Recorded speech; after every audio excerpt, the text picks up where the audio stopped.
Ушул аялдарга өтө таң калам. Ери ачка чыгып кетет эрте менен жумушка, а өзү кең рухтай берет да. Муну бирдеке бар жумурта куруп жеп ал, жекече магазинден бирдеке алып койгом, ошону жеп чыгып кете берчи деп коет да. Күйөөсүн сен деп дагы сүйлөйт. Ошолорго өтө таң калам. Кантип күйөөңдү сен дейсиң? Анан кантип күйөөңдү ишке, жумушка курсагы ач абалда күзөтөсүң? Завтрак өтө маанилүү. Кечки тамак болбосо дагы завтрак өтө жеш керек эркек киши, Эркек кишини ачка чыгарбаш керек көчөгө. Өзү каалагандай жата берет. Эриңден эрте тур ар дайым. Эриңден ар дайым эрте тур. Эрте туруп тамагын ошо 2 жумурткабы, кичине бирдеке помидор кошо коюп.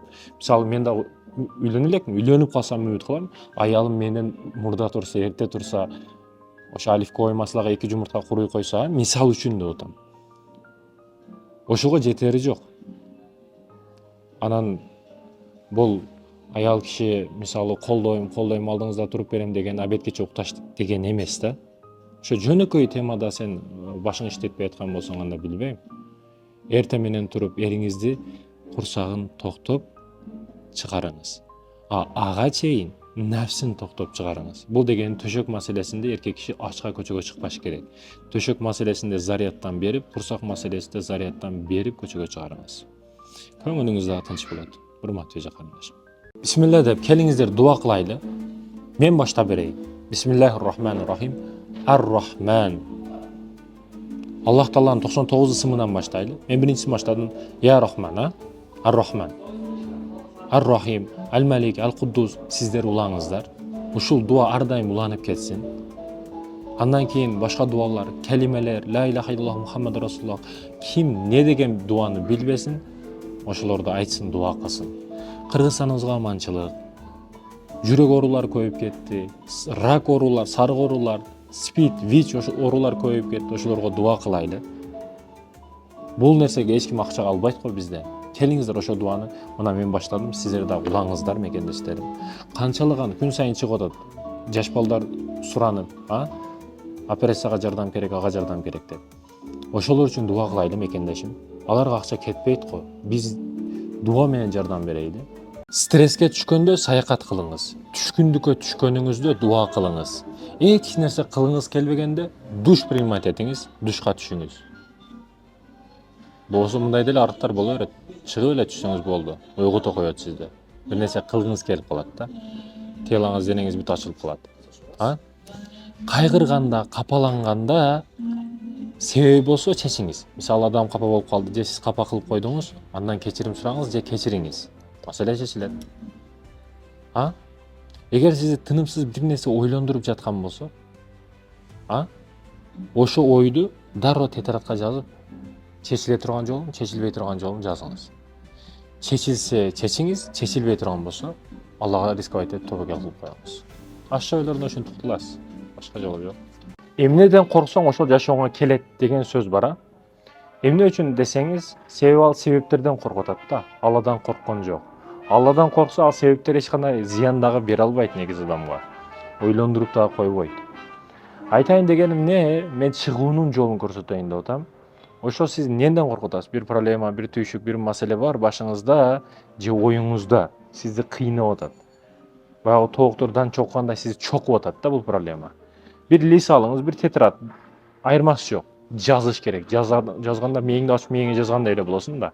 Лист ортосунан бөлүп, эмне сизди коркутат бардыгын жазыңыз, анан экиге бөлүп жазыңыз. Оң жагына ошол плюс жагын, чечиле турган решающий жолдорун, экинчи жагына чечилбей кала турган варианттары. Салыштырсаңыз, чечиле турган жолдор өтө көп келип чыгат да. Чечип коесуз. Проблема түгөндү. Эгер чечилбей турган жолдору жок болуп, чечилбей турган гана жолдору болсо, анда ойлонбойсуз. Аллаганы өзүгө тапшырып коесуз. Эмне болсо ошо болсун. Ойлонуштун, коркуштун кереги жок. Бул чыгыштын жөнөкөй жолу. Акмаксың, малсың, эшексиң, бекерчисиң, жалкоосуң дебеңиз эч качан кызыңызга. Мектепте мисалы ыйлап келдиби? Мугалим урушту, эжеке урушту, мындай деди, андай деди десе, колдоңуз. Кызым, сен күчтүүсүң. Мисалы элди алдыда сүйлөй албайм, башка сен сүйлөйсүң деп мисал үчүн, Сен эң күчтүүсүң. Келечекте мени бага турган кыз болосуң, мени колдой турган кыз болосуң. Сен эркин сүйлөй турган оратор кыз болосуң деп мисалы колдошуңуз керек да. Башка жактан духу түшүп, шайы кетип келсе, сиз духун көтөрүп шай бере турган ата болуңуз, тескерисинче эмес. Сизден келип аткан сөз ар бири тарбия да. Мисалы, жөнөкөй эле мисал айтам, балаңыз тиякта ойноп отурат, сиз сыртыңызда намаз окуңуз. Балаңыз ойун ойнай берет, бирок кулагы сизде болот да. Сиз алхамдулиллахи раббил аламин рахманир рахим малики йаумиддин окуп атасыз, ошону сен кадимкидей үйрөнүп аткан болот да ал. Ошо тарбия. Сиз айтып аткан мал, эшек, адам эмессин деп аткан нерсе дагы тарбия да мекендешим. Сиз не десеңиз, балдарыңыз ошого айланат.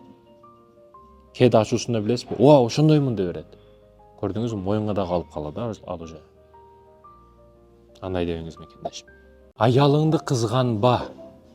Бул кандай мааниде?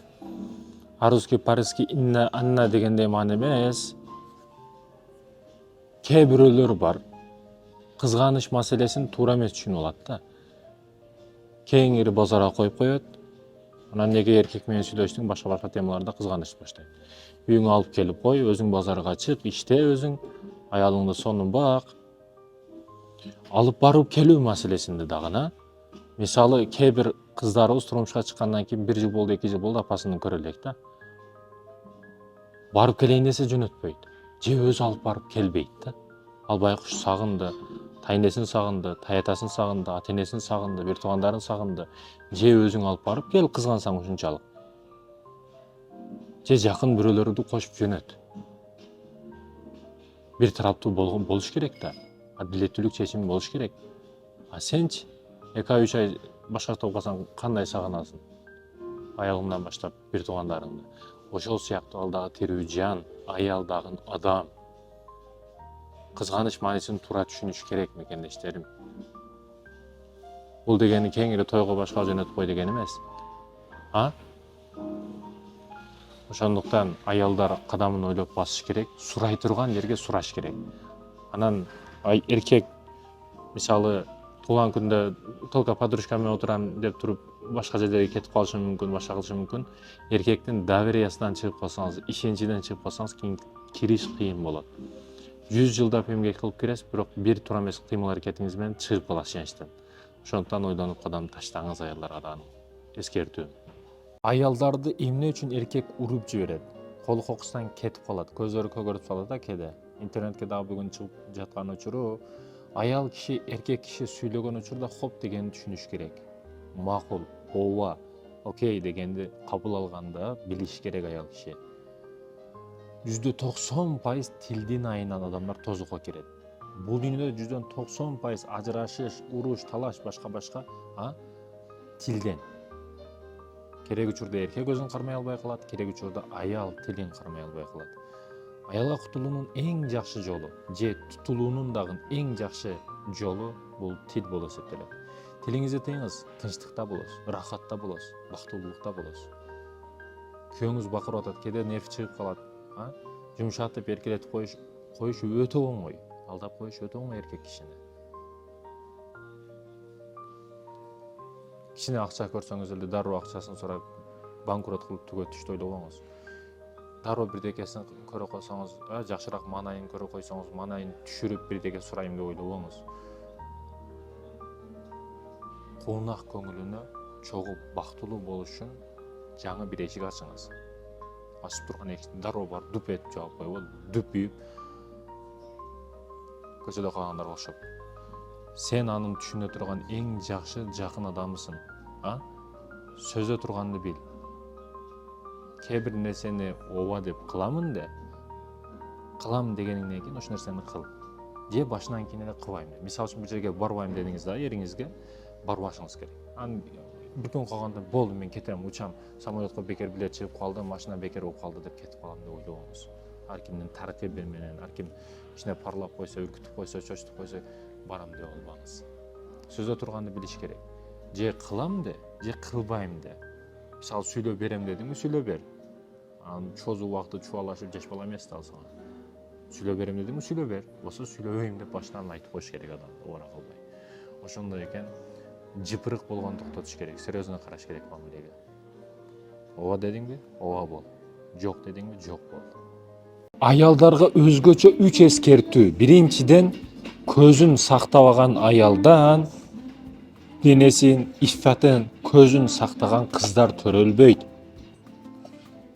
Кутан окушка жалкоолук кылып, багымдатка турушка зериккен аялдан элин коргогон, эл башкарган, же кары, же аалым, же жетекчи бала төрөлбөйт. Ал эми үчүнчү эскертүү, адаларам айырмасы жок, тилдин адаларамы жок гыйбат кылып, алда коюлганды келсе эле жесе дей турган темадагы аялдардан улуу кыздар, улуу инсандар төрөлбөйт.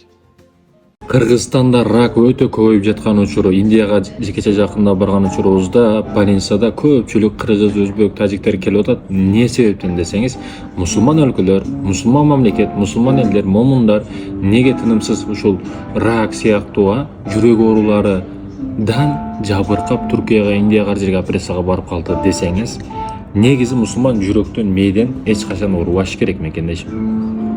Нервтен деп атат да, врачтардын көбү нервтен деп атат. Ошо Азиядан келдиби, Кыргызстан, Өзбекстан ошол жактардан келсе болду, ушу нервге тиешелүү уколдорду саябыз дейт да. Булар нервтен кеткен дейт да. Чындыгында кичине светофор кызыл жагын койсо да сигнал берип, деп бардекени айтып, бакырып, чакырып, ар неге кылып сөкмөй, урмай сигнал нерв да, нервный да бүт адамдар. Өзүнүн кармап алган оор басыруктуу адам табыш кыйын болуп калды азыр. Ошолорго орден берип, медаль берип, эстелик кое турган болуп калды азыр. Айтайын дегеним, өзүңдү жоготпо. Ар нерсеге нерв курут өрбө, болсо болбогон нерселерге, ар нерселерге ойлоно өрбө ашыкча. Рак болуп каласың, жүрөк ооруга кабыласың. Болгондо буларды билесиз, аяга алып кетет да акыреткечи. Анан өзүңдү өзүң жей бербе.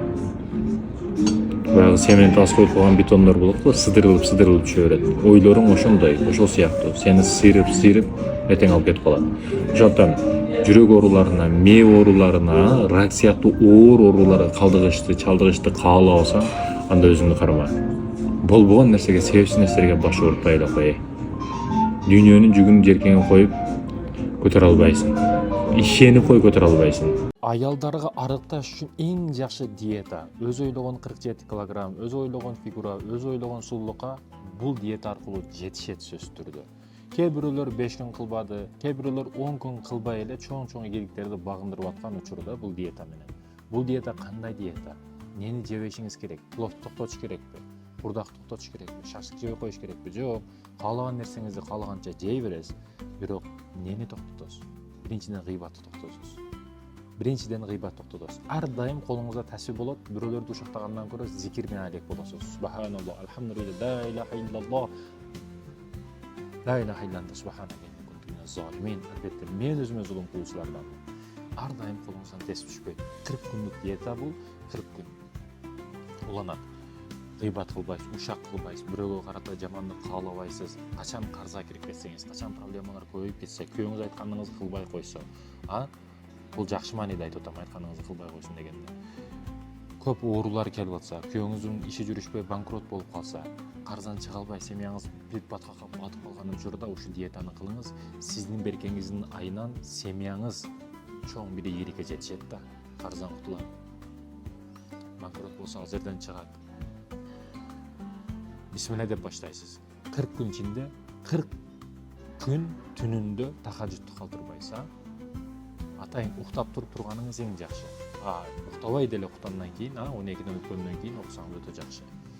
Тахажжудту калтырбайсыз, зикир кыласыз, гыйбат ушактарды токтотосуз.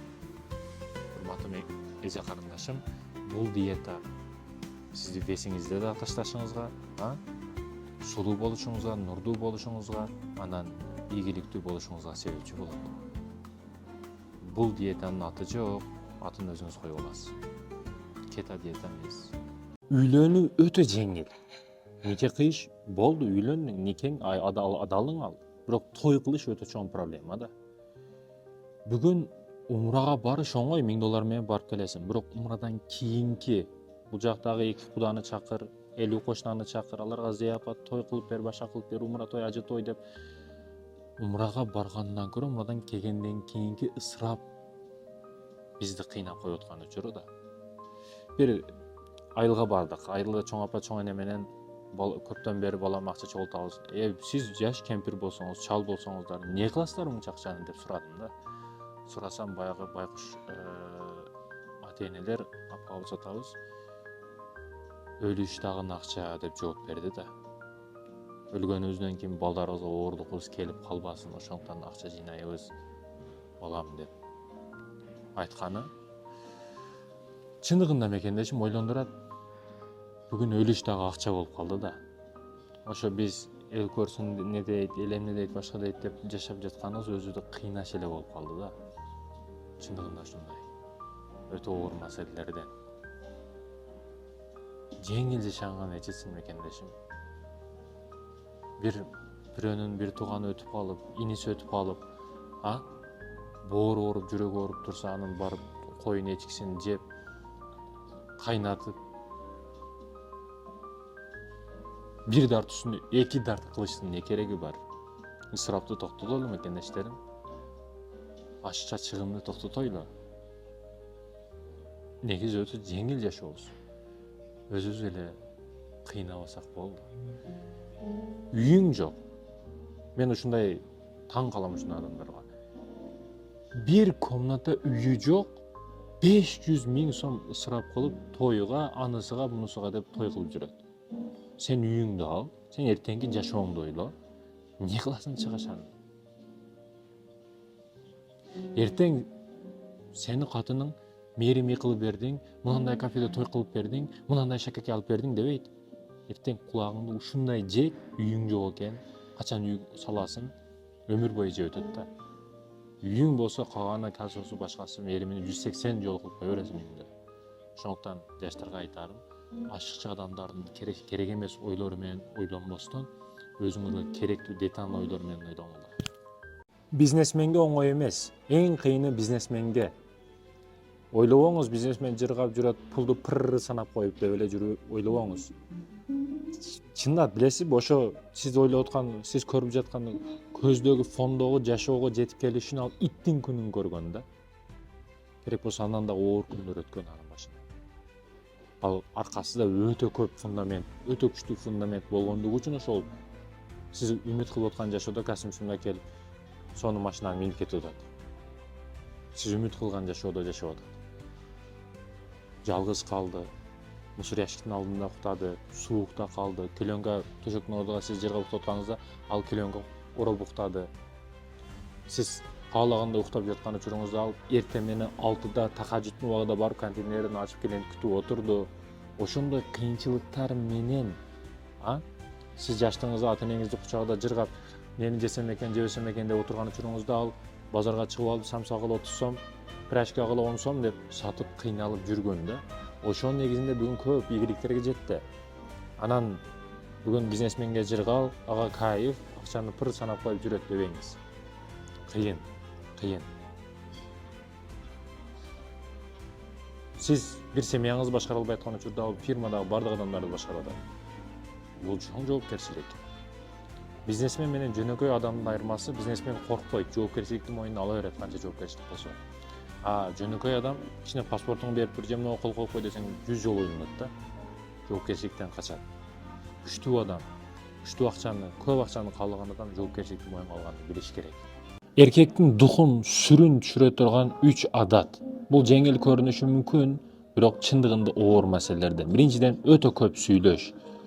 Сен 60ка чыгып, 70ке чыгып дагы ушул акыйкатты түшүнбөй калышың мүмкүн, түшүнбөй өлүп кетишиң мүмкүн. Адам эркектин качан духу, авторитети көтөрүлөт, качан сүрдүү болот, адамдарга өтүмдүү болот, качан аз сүйлөсө, көп сүйлөсө эмес, сөздөрүң дагы орундуу болот. Бардыгы сени уга турган болот. Ошондуктан аз сүйлө, саз сүйлө. Ал эми экинчиден, сенин духуңду, авторитетиңди, сүрүңдү жогото турган бул какырыш. Бүгүн какыра берет. Дасторконду алдасыңбы, чай ичип атасыңбы, же торт жеп атасыңбы, ке бисмилла бирдеге кылып келип отуруп, андай десең эле, как кылып, бүт лотоктор бишекте какырык басып кетти. Көчөдө тротуарларды байкасаңыз бүт какырык. Какырык бардыгы да бар, менде дагы бар. Азыр деле какырсам болот. Бирок какыра турган өзүнүн орду бар. Дасторкондун алдында какырып болбойт. Өзүңө болсо башкаларга катуу тиет. Акырын туалет деген бар, атайын курилка деген жерлер бар, ошондой мусор ящиктин жандары бар. Ошол сыяктуу жерлерге барып какырып келгенге жетпейт.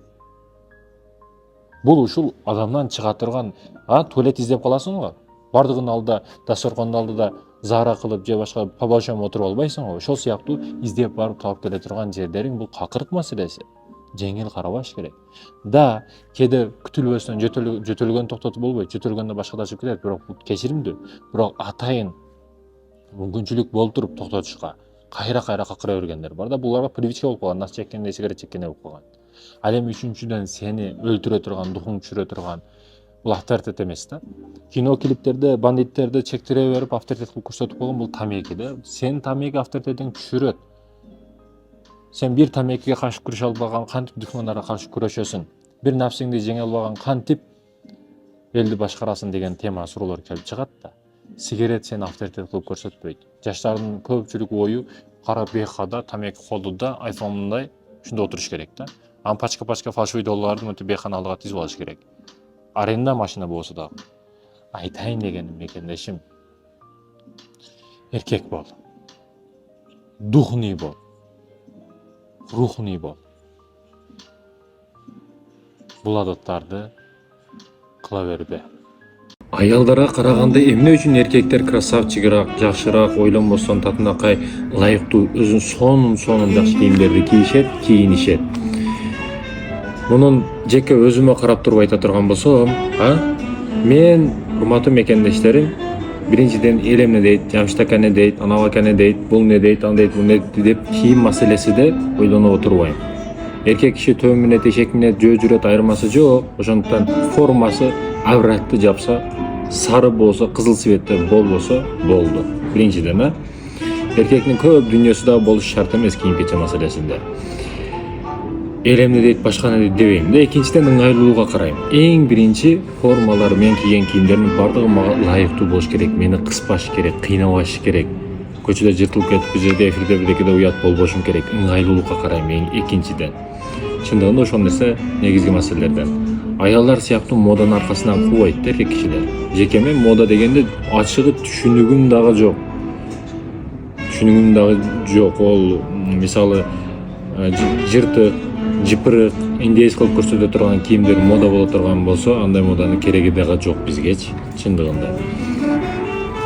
Ошондой экен. Анан айта турган маселе, аялдар көп учурда эринин акчасына, атасынын акчасына, башкасына кийим алгандыгына байланыштуу эркек киши өзү иштеп табат да. Мен өзүм иштеп тапканыма байланыштуу сарамжалдап кийим маселесин дагы ченемдүү буга коём. Болду кетти. Мисалы аялдардын шкафы толтура кийим, анан бир жерге барада кийим таппай калат да. Болсо толтура кийим. Керектүү кайсы бирин кийишти билбей калат. Анан мисалы аял кишилер ушундай 20 кийим болсо, 20 кийимди экөөсүн эле кайра кие берет, 18 жөн эле турат шкафта. Мисалы үчүн ошондой аял кишилер көп. Ошондуктан сарамжалдуулук маселесине маани бериш керек. Ал ким болбосо. Баягы Умар ибн Хаттаб учурунда сахаба, мындайча айтканда азыркы тил менен айтканда генерал досунун алдыга барат да. Согуш болуп аткан жерге барат. Учурашып салам алейктен кийин сизге башка дасторкон кылып койдук, сонун дасторкон кылып койдук деп Умар ибн Хаттабты ушу дасторконго чакырат. Бирок сен үйүңө барабыз деп тургулат да. Жок деп сахаба каршыканына карабастан Умар ибн Хаттаб катуу туруп алат. Сен үйүңө менин буйругумду экинчи жолу кайталатпа дейт да. Ошо үйгө барган учурда мекендештерим бир эчкинин териси кичине жатканга уктаганга, мен дары талдырган кумганы бир эле түстүү форма, башка эчтекеси болгон эмес да. Дүйнөнү титиретип койгон адамдарда бир эле рюкзакты асып кете турганчалык дүйнөсү бар экен да. Айтайын дегеним, дүйнөнү өзгөртөм деген адам дүйнө үчүн өзгөрбөйт. Дүйнөнү өзгөрт, дүйнө үчүн өзгөрбө. Акча келгенде колдоруң титиреп, көздөрүң чоңоюп калбасын. Аллах үчүн аракет кыл. Сен оор басылыктуу бол, токтоо бол, сабырдуу бол. Атасынан муш жеп, таяк жеп, мээрим, сүйүү көрбөстөн чоңойгон кыздар эмнеге муктаж болушат чоңойгон учурда? 3 нерсеге. Биринчиден сүйүүгө. Андай кыздар ар дайым көзүнөн эле байкалат. Мага мээрим бер, мага махаббат бер, мага сүйүү бер деп турат да. Атасы жок, атасынан муш жеген, атасы бар туруп дагы атасы жоктор бар да. Булар тирүүлөй жетим деп коет буларды. Атасы бар, бирок жетим. ата деген сөрөйү, денеси эле, теласы эле болбосо, ата деген заты жок да, мээрими жок, махаббаты жок. Ал бетон, ал баягы Абсаттар аканын агылыдагы тезектин айырмасы жок да. Ичип келет, кыздарын урат. Бир жакшынакай өткөзгөн күнү жок, түнү жок. Өзүгө эле эмес, кыздарга да, балдарга, аялга, бүт бардыгына зыян берип, түнү менен зыян берип чыгат. Мындай аталар атында эле ата. Жиркенет бардыгы, кошуналардан баштап бардыгын тынч коюп айталар. Мындай кыздар мээрим издейт экен, сүйүү издейт экен да эң биринчиден. Экинчиден, атасы алкаш болгондугуна байланыштуу, атасы туруктуу акча таппагандыгына байланыштуу, көп учурда байкасаңыз, ата күчтүү болбогон семьядан акча табам деген ишкер бизнесмен кыздар чыгат. Акчага муктаж болот чындыгында. Караса үйү дагы ремонт болгон эмес, апасынын бир жакшынакай тиши калган эмес. Байкуш кыз инилерин ойлоп, кичинекей жаш бала инилерин, сиңдилерин, апасын ойлоп, аял кыз башын эркек кылып Россияга эки жака чыгып, акча табып келип, тамды тургузуп, үйдү курат байкуш кыз. Да, өтө кыйын маселе. Өтө кыйын маселе. Экинчиден, акчага чындыгында муктаж болот. Ошол кыздар кийин министрликте иштейт. Ошол кыздар кийин чоң даражаларга жетет. Неге? Муктажчылыкты, баягы жокчулукту чындап көрүп чоңойду да. Үчүнчүдөн, бул кыздар кыйынчылыкка түкүрүп койгон да, мындайча айтканда. Кийин чоңойгон учурда бир проблема келип калса, дароо неге келди деп отурбайт да, булар дароо решать этет. Чечкиндүү кыздар болушат булар. Кыйынчылык буларды токтотуп койбойт. Себеби булар жумшак нанды дагы жеди, каттык нанды дагы жеди, коорчулукту дагы көрдү, жакшылыкты дагы көрдү да. Ошо айылдык кыздар үйүндө наны калбаса, соседден 2 нан берип туруңуз, 2 жылда беребиз деп алып чыгып жеп, мисалы үчүн. Туугандарына барса, туугандары деп сурай бересиңер, ун бизден деп бербей койгон учурлар. Баягы аппак нурдуу жүзүнө капкара иштер, даң жабылган кыздар, булар кыйын кыздар болушат. Кыйынчылык көрүп өскөн бул кыздар. Чындыгында биринчиден мээрим махабатка, сүйүүгө муктаж болот, экинчиден акчага муктаж болот, үчүнчүдөн кыйынчылык буларды ойлондурбайт. Кыйын кыздарыбыз аман болсун. Аллах ыраазы болсун. Атаңыздар үчүн мен кечирим сурайм. Эркектерди кечириңиздер. Окумуштуулардын эсеби боюнча 110 миллиард адам бул дүйнөдө жашап өтүп кетти. 110 миллиард адамды жер шары мынтип алып алды да. Бүгүн көпчүлүк адамдар ээлеймин деп жүрөт, бирок адамдарды ээлеп коюп аткан учуру да, жердин өзү. Не деген кыйындар келип кетпеди? Бул жерлер кимдерден калбады мекендешим? Максат маселесинде, бакыт маселесинде бир нерсени түшүнүп алышыбыз керек. Эркекчесиге, мусулманча, исламча ушул нерсени моюнга алып алышыбыз керек да. Бишкектин панорамасыга, же Тянь-Шань чокусуна чыгып алып, альпинист сизге кыйкырып атат.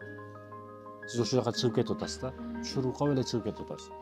Бирок ал жерде не бар, ал жерден не табасыз, анык билбейсиз. Бирок ал жака чыгып багындырып койгон адам сизге кыйкырып атат да. Бул жерде эчтеке жок, сен издеген нерсе башка жерде, ал ылдый жакта, наоборот ылдыйга кетишиң керек, бул жака чыкпашың керек деп атат. Сиз укпай эле кайра парданы жыртышка аракет кылып атасыз. Мекендешим, айтайын дегеним, сиз ойлоп жаткан бакыт ал жерде эмес болушу мүмкүн.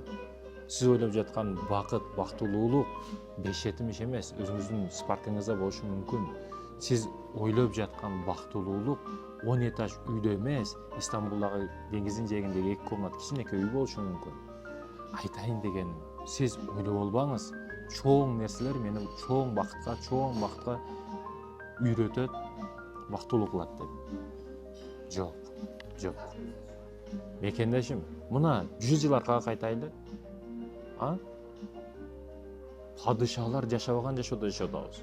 Кондиционер ошол учурда жок эле, билесиздерби? Мурда кинолордо мынтип баягыдакай бирдекелерде мынтип ойнот турат.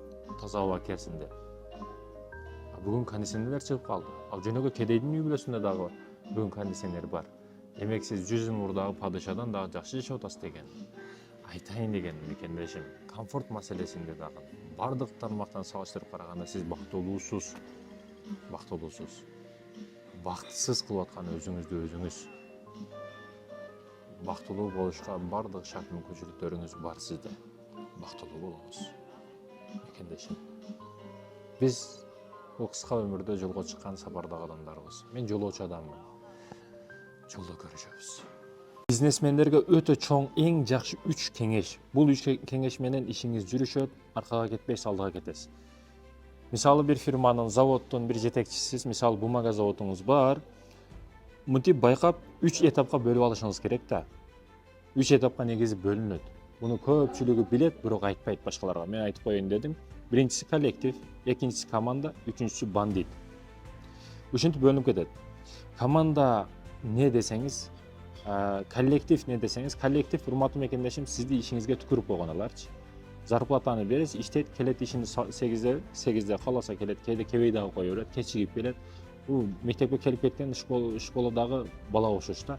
Ата-энеси айткандыгы үчүн же мажбурияты бардыгы үчүн эле келип кетет да мектепке. Ошол сыяктуу сиз акча бергениңиз үчүн келип кетет. Ишине бирөө көбүрөөк акча берем десе ойлонбой чыгып кетет ошол ишкечи. Бул коллектив деп коет, Андан кийин бандит группа сиздин бул көп заводдордо, мисалы iPhone'дун жетекчиси Apple'да дагы көп кездешкен Стив Джобстун өмүрүндө өзүнүн компаниясынын өзүнө чыгарып коюшкан, Бул бандит группа дейли. Бандит группа ушундай булар бири-биринин аркасын жабып, мисалы 10 адам биригип алып, чоң суммада акча жешет, бухгалтер баш болуп, мисалы үчүн. Сизди атыңыз жазып коюшат, сиз бирге кол коюп коесуз, сиз кетесиз да, сиз камалып кетесиз, мисалы үчүн, сиз айдалып кетесиз, сиз бирдеке болосуз. Бул жакта бандит группа, кээде ал кол жугуштан баштап ошо жогорку сиздин оң колуңузга чейин болушу мүмкүн да. Ошон үчүн ошо бандит группадан өтө этият болосуз. Көп учурда ишинен ажырап калган, көп нерсени түшүнбөй калган, кээде иниси кийгизип кетет көп учурда. Көп учурда ошо жанында жүргөн сатып кетет. Падышаны иниси келип өлтүрүп тактага отурат да көп учурда. Ошон үчүн ошо бандит группадан өтө этият болосуз. Ишиңизде, ишканаңызда.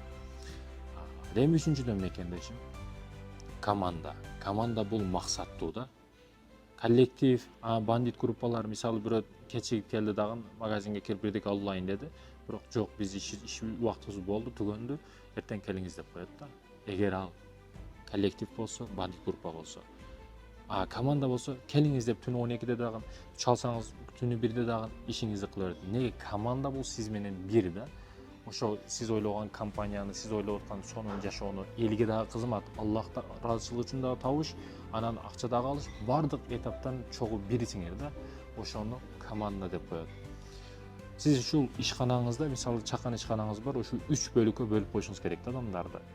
Ишиңиз жүрүшпөй аткан болсо, анда жакындарыңызды караңыз, туугандарды алып келип коюп, туугандарыңыз ишке кайдыгер болуп аткан болушу мүмкүн, ошондуктан сиз ишиңиз жүрүшпөй атат. Туугандар жоготуш керек. Кылбайбы? Жоготуш керек. Ордуга нормально иштей турган адамды алып келиш керек. Тууганым эде, бөлөмөдө аялым нүкасы эле дебеш керек да. Иштебей бар, жогол деш керек. Же жөнөкөй охрана кылыш керек. Айтор иш жүрүш керек. Ошол маселеге маани бересиз.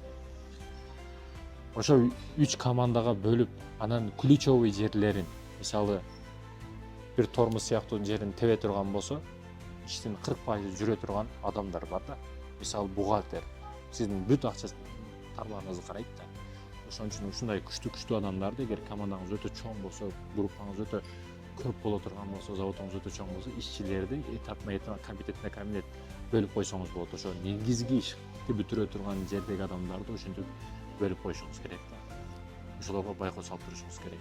Уурулук же тууруулук ошол жактан чечилет. Мекендешим. Бул сөздөрүм кээ бир адамдарга жетти, албетте жетекчиси болгон, ишканасы барларга бул түшүнүктүү эле болду.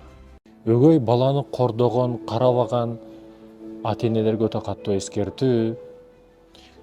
Ушундай да, балдар үйүнөн бала багып алат. Кээде экинчи кылып, второй кылып үйлөнөт, балдарыңды багам, караймын деп үйлөнөт дагы, андан кийин өтө катуу кордойт. Колумузда зордоп кетти, өтүрүп кетти, кыйнап кетти, өгөй баласы экен, өгөй кыз экен деген темаларда жаңылыктардан тынымсыз угуп атабыз, Урматтуу мекендешим, кыпындай жолоо бир ташты жылдырып коюшка соопту аласың. Же тескерисинче таштап койгон үчүн күнөөңдү аласың, азабыңды аласың, Анан кантип тирүү жанды кыйнагандыгың үчүн, зордогондугуң үчүн бардыгы сонун болуп калып кетет деп ойлойсуңбу? Өгөй кыз, өгөй дегенин өзү жок. А? Бул каалаган нерсени кылам, бардык нерсе мага можно, мүмкүн деген эмес. Сыйла, сыйла. Колунан келишинче урматта, аталык кыл. Ошондой договор кылып үйлөнүп алат дагы, анан каалаганын кылат да кээ бирөөлөр. Кудайым өзү сактасын. Кыздарыбызга, аялдарга өтө кеңеш үйрөткөн психолог эжелерибиз, апаларыбыз өтө көп өткөн учуру эркектер өзү өтө жакшы билет да, өзүнүкүн тарабын тартышат чындыгында. Өзүгө келгенде сый урмат маселесинде, укук маселесинде өтө жакшы, аялдарга келгенде дым-дым болуп калат да. Кээ бир психолог эжелери чыгып атат, эркектен куду эрлерин бүт бардыгын жек көргөндөй да. Эркектердин баардыгын жек көрүп калгандай, жек көрсөткүсү келгендей, сабактардан, башкалардан ясно көрүнүп турат. Против да. Бул ажыраштырып сону жашатыш эмес. Да, мындайлар дагы бар, бирок көбү ажыраштырып, коомду бузгандай, бузгусу келгендей эле көрүнө берет тобагын. Алардын сөздөрүнөн, сөзүнүн түпкүрүкү маанисинен өтө көп туура эмес чечимдер чыгат да. Айтайын дегеним, жакшылыкка чакырайды, жамандыктан качайды, урматтуу эже карындаштарым. 15 жаштан 25 жашка чейинки кыздарга өтө катуу эскертүү: эч качан подружкадан, 1 жаш 2 жаш эжеңден, турмуш көрө элек айназик эжеңден кеңеш сураба. Алар турмуш көрө элек, турмушка чыга элек адамдан кантип турмуш тууралуу маселе сурайсың? Күйөөм андай, күйөөм мындай, жигитим мындай, андай деп. Көпчүлүк жаңылыш, каталарды, туура эмес чечимдерди ушул жерден чыгарып атат. Өзүгө ылайыктуу, өмүрлүк жолдош боло турган туруктуу эркектерди дагы качырып жиберип атат да. Кимден кеңеш сурап? Подружкасынан, башкасынан. Кече бир рефератты жакшыраак жаза албаган бир бирөөдөн кеңеш сурап атат да. Багымдатта канча ракат ошону дагы билбеген бирөөдөн кеңеш сурап атат. Көпчүгүн тазараак жуба албаган бирөөдөн кеңеш сурап атат. Жок, жашоо көргөн, жолугу жайында нур жүздүү, Куран окуганды билген, динден түшүнүктүү, неберелерин кучагына алып алган өтө бактылуу апалардан кеңеш сурагыңыз келсе. Бул андай да, мындай да, тапа деп башка бирөөлөрдөн кеңеш сурабаңыз. Подружкаңыз ал сиз курактуу, сиз сыяктуу жаш кыялкеч, ал сизге кеңеш бере албайт. Сизге айтып коер, мына жигитти танда деп. Өзүнү карасаңыз 10 жылдан бери жигитти издеп жүрөт. Жакшыраак жигит издеп жүрөт. Анан сизге кантип 1 мүнөттө эле жигит таба берсин ал? Ага айырмасы жок, сиз жашооңузга түкүрүп койгон. Неге дебейсизби? Мына жигит деп айтып коеберет, өзү болгондо 10 жылдан бери тандап жүрөт, өзүгө келгенде. Ошондуктан подружканын, 1-2 жаш эженин, башканын сөзүн токтотуп, чоң апалардын жашоону чындап көргөн тажрыйбасы бар. Алар себеби өттү да ошол жолдордон. Сиз кириште эми 1-класс болушту каалап аткан жерде, алар 11-классты бүтүрүп чыгып кетти да университетте азыр. Ошондуктан ошолордон кеңеш сураңыз. Айназик эжеден, апапа эжеден, лалап эжеден эмес.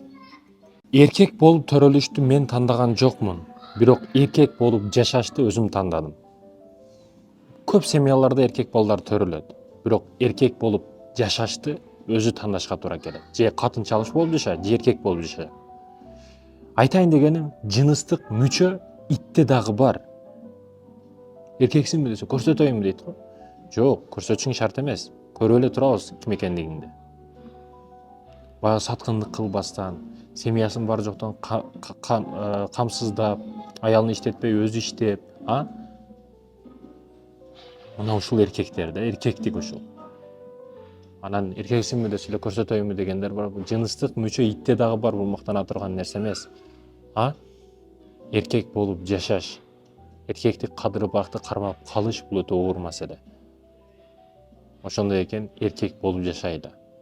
Келинин кордогон кайненелерге өтө катуу эскертүү: адилеттүүлүк жактан мынтип карай турган болсок, урматтуу эже карындаштарым, мисал үчүн мына өзүнүн кызы, мына келини. Кызынын үйүндө иш болуп калса, келини жөнөтөт, барып жардам бер, ошо той марекеси болуп атыптыр, кызмат кыл барып деп келини жөнөтөт. Келин унчукпастан келет, ишин кылат, кызматын кылат, мисал үчүн. Сонун кылат, сонун келет. Анан бул келин байкуш 1 жыл болду, 2 жыл болду, апасыныкыга бара элек да. Барайын деп эри уруксат берет, бирок апасы уруксат бербейт. Апасын секирип аттап өтө албайт баладагы байкуш. Алып барып келем өзүмдө машинада десе дагы жок дейт да. Келинди жаман үйрөтөсүң дейт. Башка жакта кызмат болсо, иш болсо, баягы кыйынчылык болсо, келинди жөнөтө берет. Аякта эчтеке болбойт. Бирок апасыныкыга барып келейин десе, кана адилеттүүлүк, урматтуу кайненелер, ушундай апалар бар. Кана адилеттүүлүк. Өзүң тарапта иш болсо, кыйынчылык болсо, бардыгы можно, анан өзүнүн апасыныкы невозможно да, мүмкүн эмес. Айтайын дегеним, адилеттүү болуңуз. Бул адамгерчилик, дин эмес, адамгерчилик жактан караганда дагы туура эмес да. Адилеттүү караңыз. Анан ушундайлар бар. Келин соп болсо, ден соолугу жакшынакай учурда жашап жүрө берет. Качан ооруп калса, анан апасыныкка таштап коет да. Кызыңар ооруп калды, айыктырып бергиле деп. Келин иштеп отсо зарплатасын алат. Ошо ден соолугу кордолуп жок болушуна ким себепчи болду? Апасынын алдында жүргөндө сонун эле жүрөт эле. Сенин үйүңө келип ден соолугу өлдү анын. Сен айыктырып, сен көрсөтүшүң керек. Дарыгерге дарыны, акчаны сен беришиң керек. Кызыңар ооруп калды, мага айыктырып бергиле деп анан берет да. Ошо нерсе дагы мен айтып атам го, мисалы кырктык бар. Кырктык бар, аял киши эки жолу чилде кармайт. 40 чилде, 40 күндүк чилде деп коет.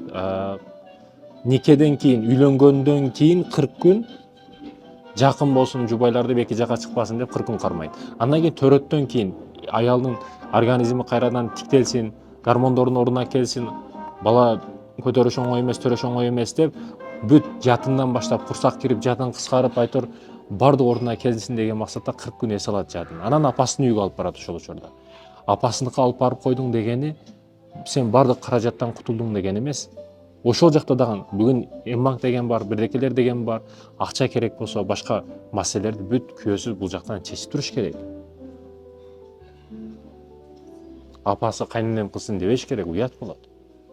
Ошондой маселелерде бүгүн ойлонушубуз керек, ойгонушубуз керек мекендештерим. Аялдарга жөнөкөй суроо. Эриңизге бүгүн намазда, макул намазда болосуз дагы, жөн эле маршруткада, автобуста же бир жерде сиз айырмасы жок.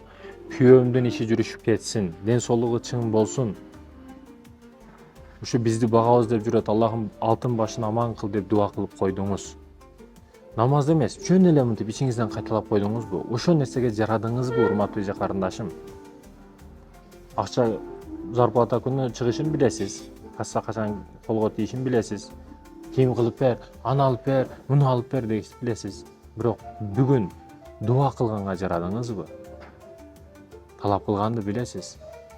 Бирок колдогонду билесизби? Бир зикир кылып, бир дуа окуп, колдоп койгонду билесизби? Эже карындашым, ойлонуш керек. Кээ бирөөлөр түштө жөнөкөй ден соолугуңуз жакшы, иштериңиз жакшы, мага кызмат жокпу, нежеңиз келип атат, даярдап турайын дешти билбейт. Андан бултый болот, себепсиз тарынып алат. Өзү эркек чарчап келет, иш кылайын деп, башка кылайын деп. Проблема үстүнө проблема чогултуп койгон болот да баягы аял. Мен эң жакшы байкотчумун. Ушул жашка чыгып бир дагы кола же бир чипси бирдеке жеген жокмун да. Кытайдыкын, Американыкын, еврейлердикин, башканыкын. Ар дайым аракет кылам кыргыздыкын алганга, кыргыздыкын колдогонго. Урматтуу мекендешим, Араб Эмираты, Араб хандыгы, падышалар кеңешип, андык унутуп атам атын, Америкага нефть жөнөтпөй коет, бербей коет. Ошол учурда Америкада өтө катуу кризис болуп кетет. Нефть билесиздер, нефть көтөрүлсө нандан баштап бардыгы көтөрүлөт, түшсө түшүп кетет да. Нефть ошондой кымбат баалуу нерсе. Ошондуктан кээ бирөөлөр Сауд Аравияны катуу кармаганга аракет кылат. Айтайын деген бул эмес, башка тема. Ошончолук кризиске батып кеткенден кийин Америка араб падышачылыгына келип, самолетума сайларкасы, бензини аяктап калды, кичине берип турат окшойсуз деп тамашалап сөздү баштайт да. Мага жардам берип кой нефтен дегени бул деген. Ошол учурда ошол жердеги араб падышасы эсте каларлуу, тарыхта каларлуу сөзүн айтат да. Азыркы болуп жаткан Палестин маселелери, согуш, башка маселелер, бизге болгон кысымдар бүт бардыгы түгөнсүн. Силерге болгон нефть кысымы, байкот дароо ачылат. Нефть кирет силердин мамлекетиңерге дейт. Бирок наркы жок, мындай болбойт. Силердин сайларка бензин заводуңарга бомбалайбыз, жардырабыз деп ошентип коркутат. Коркуткан учурда бул не дейт? Биздин ата-бабаларыбыз чөлдө бир курма жеп, эчкинин төнү үстүгө эле күн көрүп жүргөн.